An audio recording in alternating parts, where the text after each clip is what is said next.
Man, what it do, y'all? It's your boy Beamy. I decided to do a shoe review today. Today I got the Air Max 270 Reacts Geometric Arts.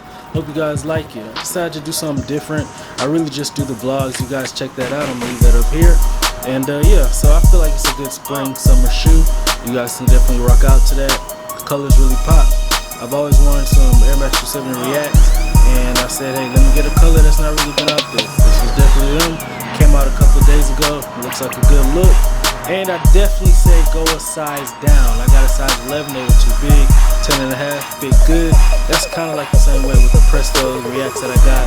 11 was too big, 10 and a half was on point. So you guys check it out. Let's go. Let's get to the on feet.